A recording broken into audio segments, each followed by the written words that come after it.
नमस्कार मित्रों। तीन महाभारत में तीन ऐसे योद्धा थे जिन्होंने अपना पाला बदला। नंबर 1, शैली। महाभारत में शैली तो पांडवों के मामा थे, लेकिन उन्होंने कौरवों की ओर से लड़ाई लड़ते हुए पांडवों को ही फायदा पहुंचाया था। दरअसल शैली ने जब हस्तिनापुर राज्य में प्रवेश किया तो दुर्योधन ने उनका भाव स्वागत किया।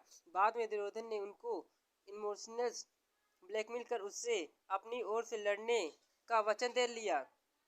उन्होंने भी शर्त रख ली कि युद्ध में पूरा साथ दूंगा, जो बोलेंगे वो करूंगा, परंतु मेरी जबान पर मेरी ही अधिकार होगा।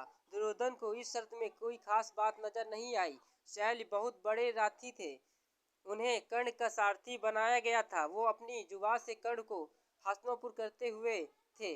यही नहीं, प्रतिदिन के युद्ध समाप्ति के बाद वो जब शिविर में आते थे तब भी कौरवों को हस्तिनापुर करने का कार्य करते थे। नंबर 2, यूसुफ।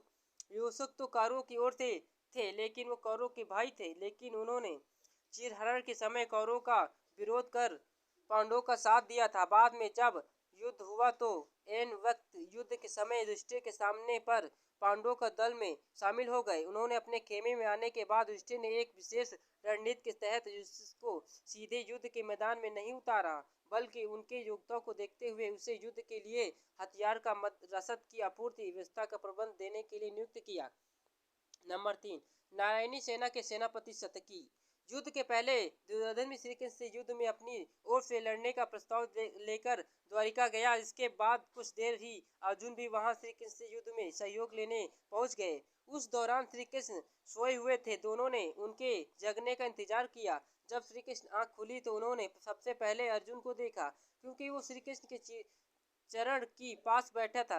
अर्जुन को देखकर उन्होंने कुशल क्षेम पूछते हुए कहा, आगमन का कारण पूछा। अर्जुन ने कहा, हे वासुदेव, मैं भावी युद्ध के लिए आपसे सहायता लेने आया हूँ। अर्जुन के इतना बोलते ही सिर हिलाने बैठता हुआ दुर्योधन बोल रहा उठा, हे कृष्ण, मैं भी आपसे सहायता के लिए आया हूँ। क्योंकि मैं अर्जुन से पहले आया हूँ, इसीलिए सहायता मांगने पर पहला अधिकार होना चाहिए।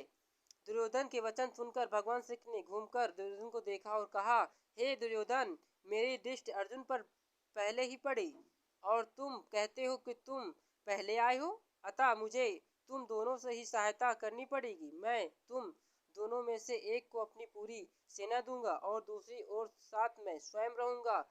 अब तुम लोग निश्चित कर लो कि किसे क्या चाहिए। तब अर्जुन ने कहा, श्री कृष्ण को अपने ही साथ रखने की इच्छा प्रकट की, जिसमें दुर्योधन प्रसन्न हो गए और क्योंकि नारायणी प्रसन्न हो गए, क्योंकि वो श्री कृष्ण की विशाल सेना नारायणी सेना का सहयोगी लेने के ही आया था। इस प्रकार श्री कृष्ण ने भावी युद्ध के लिए दुर्योधन को अपनी सेना दे दी और स्वयं पांडवों के साथ हो गए। कलिस्ट्यूट विद्या में प्रकट श्री कृष्ण की नारायणी सेना को उस काल में भारत की सबसे भयंकर प्रचंड माना जाता था। शतकी नारायणी सेना का प्रधान सेनापति था।